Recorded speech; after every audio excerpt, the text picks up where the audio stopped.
I have said it before, and I will say it again. The version of Captain Carter that we got in Multiverse of Madness is ass. Absolutely fucking sucks across the board. Didn't like her attitude, didn't like the direction that they took the character in for that movie, and I didn't like the straight up just unmitigated cockiness that she carried about herself. The Captain Carter that we got in What If, in my opinion, is the perfect version of the Captain Carter, Peggy Carter, Captain America hybrid character. All of the optimism and the straightforwardness that you would find in Steve Rogers just just personified in this character that takes it up to another level with with a certain level of swagger that I absolutely fucking enjoy. It the character's introduction during season 1 was an absolute treat, and I fucking loved that in season 2 we essentially just returned right to where we left off the character with her discovering Hydra Stomper, Hydra Smash, I'm gonna call him Hydra Stomper, but I might be wrong and it might be Hydra Crusher, but we're gonna call him Hydra Stomper. Hydra Stomper, Steve Rogers. I love that we picked up where essentially we left off, but before we picked up there, I love that What If gives us the different scenarios involving these characters living through events that we're familiar with in the MCU. It is great to see Peggy's Avengers team. And at first, I was like, why is Wasp there? And I actually sat down and I started thinking about it. And you look back, and basically, and the question gets answered later on when we discover that Bucky Barnes is alive. A lot of the drama that ended up driving a wedge between all of the heroes in the past, such as Hank Pym, Ant Man, Howard Stark, things along those lines, because Bucky Barnes is still alive, he's basically just the. Funnily enough, he is the cooler head because the Bucky that we see is essentially, in my opinion, the closest we'll ever get animated to Old Man Captain America, where he's not in the field anymore. He's working basically behind the scenes, and he's the glue, the cohesive glue holding everyone together. So it's expected that more than likely, Bucky Barnes being alive, he probably had something to do with both Hank and Janet. Maybe Janet doesn't even go into the quantum realm. He completely prevents that from happening because he doesn't send them on that mission because he knows that mission is super dangerous. Or maybe she does, and he still talks to Hank and keeps Hank on the team because in this universe, Hydra doesn't exist. There is no Hydra. There's no third person sitting at the table in the shadow manipulating the events between superpowers and groups because Steve and Bucky basically went off on a tear and wiped Hydra off the map over like a 30-year span at the end of World War II. I think from 1945, and I think they said until around 1984, Steve Rogers was just moving.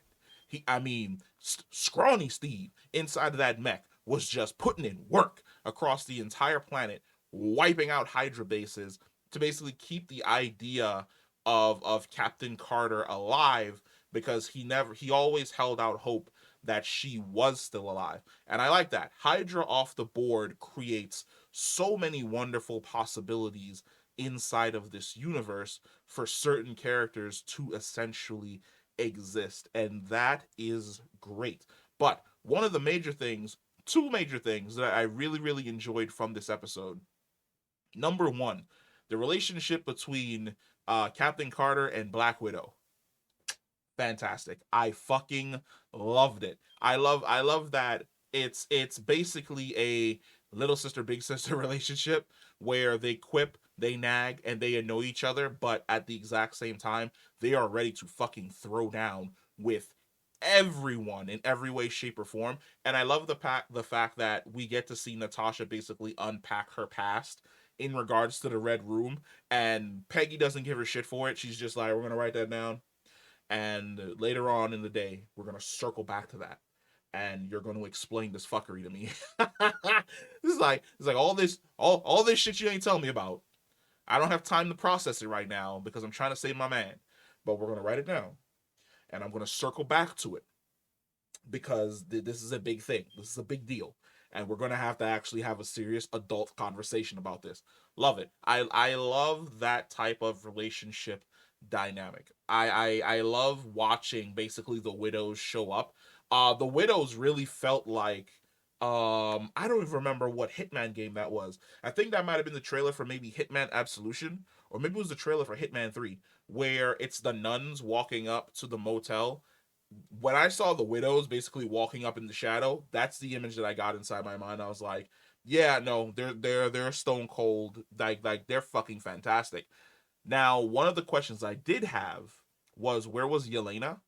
Because she isn't, or she would be slightly too young to be a member of the widow team that we end up seeing, but she would definitely be a widow trainee.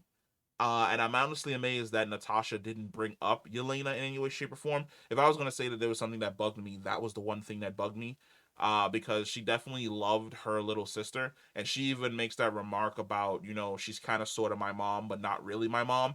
And Peggy responds the exact same way she did before with the whole red room thing. She's like, okay, like I said before, a lot to unpack. So we're just going to write that down. Possibly my mom, but not my mom. And then we're going to circle back to that at a later date. Oh my god. Give me more Iron Widow. Like, oh, what's her name? What's her name? Her name is Rachel Weisz. Rachel Weisz's Iron Widow was fantastic. She's fine as hell in Black Widow. It was great seeing Iron Widow mommy show up on the screen one more fucking time, even more badass and fine than she was in her live action debut. I would love to see just more of that Widow dealing with Iron Widow, but then also dealing with White Widow Yelena and trying to just basically take down the Red Room. I would love to see more of that from that universe. I hope that we probably get another episode of that again. If we don't, that's fine because it kind of ends on a really, really good note. But if they ever decide to bring us back to that universe, that is definitely the story that I want told. Now, for the main thing that I loved, it's the relationship between Steve Rogers and Peggy Carter. I would say that we really didn't get a lot of their relationship or a lot of an understanding as to why the relationship was so important. You get the beginning of the relationship in Captain America the first Avenger, but for the most part the torch that Steve carries for her is never really defined well. It feels as though if there's a really good bookend to that relationship in Civil War when she passes away, and he kind of moves on to Sharon.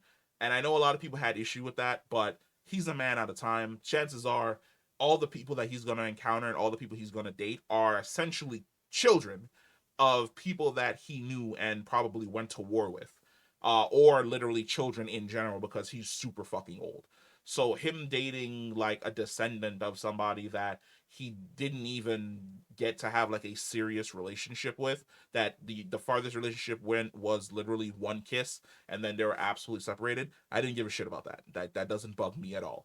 I thought we were building towards a relationship with Sharon and that maybe Cap would have retired in our timeline, but for whatever reason the Russos decided to completely scrap that plan and jumped back to Peggy and then sent my boy into the past to live his life with Peggy in the past and completely forget about Sharon and never mention that relationship ever fucking again. That bugged me. So seeing that relationship basically be fleshed out where they complement each other so well, where Steve doesn't second guess her, and then she's allowed to basically drop her guard as Captain Carter, as the indestructible super soldier, and just be her natural self. Not to be or sound sexist in any way, but this is a mutual relationship between a man and a woman. And in this regard, you don't feel as though Peggy has to basically put on any type of face. She doesn't have to be the super soldier.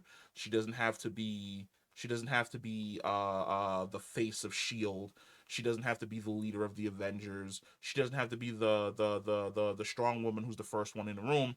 She can naturally just be that woman that's interested in this guy. And he's allowed to be that guy who's fawning over that woman. And that I enjoy. I fucking love that aspect of the relationship in the What If series. Of course, he sacrifices himself, but from the way in which they've basically said, or the way in which they've essentially put forward vaguely the outcome, his off-screen outcome, it sounds as though that he is not dead and he's out there somewhere. So there is hope. There is hope for Steve Rogers. There's hope for Steve Rogers essentially returning, basically going through the exact same thing that Bucky did, which is slowly getting rid of those shackles that they've had on his mind for however long, and finding his way back to Peggy. Well, hopefully finding his way back to Peggy before she was fucking kidnapped and sent on another multiverse, another multiversal adventure out there into the multiverse. But let me know what you thought about what if Captain Carter fought the Hydra Stomper. I said Crusher earlier. It's Stomper. Let me know. Comment down below, and I will catch you in the next one. Peace.